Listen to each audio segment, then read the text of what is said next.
केंद्रीय आम बजट का पिटारा आज खुल चुका है। केंद्रीय वित्त मंत्री निर्मला सीतारमण ने वित्त वर्ष 2025 से 26 के लिए बजट जारी कर दिया है और मोदी सरकार के तीसरे चरण का ये पहला पूर्ण बजट है। लेकिन बजट पेश होने के बाद लोगों में एक आम चर्चा ये होती है कि बजट में क्या कुछ राहत मिली है। तो चलिए ग्राफिक्स के जरिए एक नजर डालते हैं कि आखिर बजट से आम जनता को क्या कुछ हाथ लगा है। केंद्रीय वित्त मंत्री निर्मला सीतारमण ने लोकसभा में साल 2025 व 26 का बजट पेश करते हुए कई बड़े ऐलान किए हैं। इनकम टैक्स, सरकारी योजना, किसानों के लिए स्कीम से लेकर नए स्टार्टअप तक के लिए देशवासियों को बड़ी राहत दी है। तो चलिए बजट में क्या कुछ सस्ता हुआ, किन चीजों पर छूट मिलेगी, एक नजर डाल लेते हैं। चमड़े से आयात शुल्क हटाया गया, मोबाइल बैटरी पर छूट मिलेगी, मोबाइल फोन सस्ते होंगे, भारत में बनने वाले कपड़े भी सस्ते होंगे, एलसीडी एलईडी टीवी सस्ते होंगे, इलेक्ट्रिक गाड़ियां भी सस्ती होंगी, मोटरसाइकिल की कीमत में भी कमी आएगी, कैंसर से संबंधी दवाइयां सस्ती होंगी, दवाइयों के टैक्स पर सरकार ने छूट देने का ऐलान किया है, जहाजों के निर्माण में काम आने वाले कच्चे माल पर छूट दी जाएगी, हैंडीक्राफ्ट प्रोडक्ट्स पर भी छूट दी जाएगी। वहीं केंद्रीय वित्त मंत्री निर्मला सीतारमण ने बजट पेश करने के दौरान मिडिल क्लास लोगों को भी बड़ी खुशखबरी दी। मोदी सरकार ने अब 12 लाख तक की आय पर कोई टैक्स नहीं लगाने का ऐलान किया है। इसके साथ ही महिलाओं, बुजुर्गों और किसानों के लिए भी कई बड़ी घोषणाएं की गई। एक नजर डाल लेते हैं कि इनकम टैक्स पर किस तरह से छूट मिलेगी। 12 लाख तक की इनकम पर कोई टैक्स नहीं लगेगा। 12 से 16 लाख तक 15% का टैक्स लगेगा। 16 से 20 लाख तक 20% का टैक्स लगेगा। 20 से 24 लाख तक 25% का टैक्स लगेगा।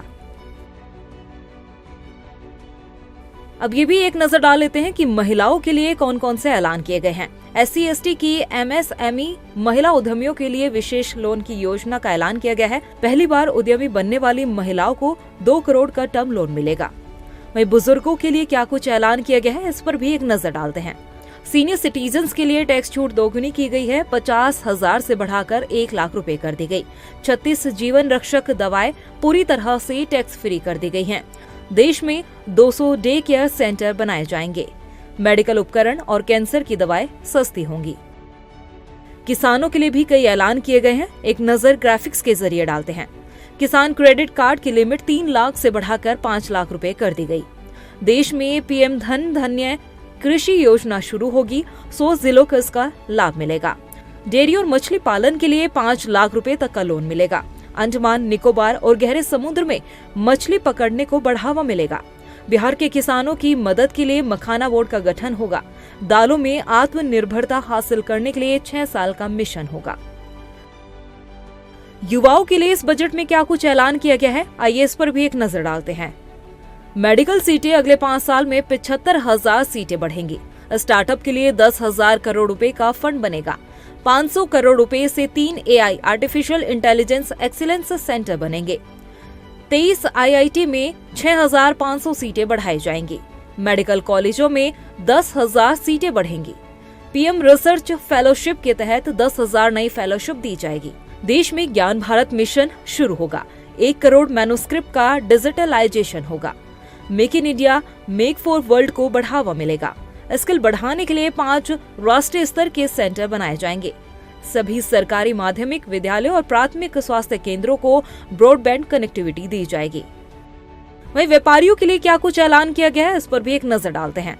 देश को खिलौना उत्पादन का ग्लोबल हब बनाने के लिए राष्ट्रीय योजना बनाई जाएगी।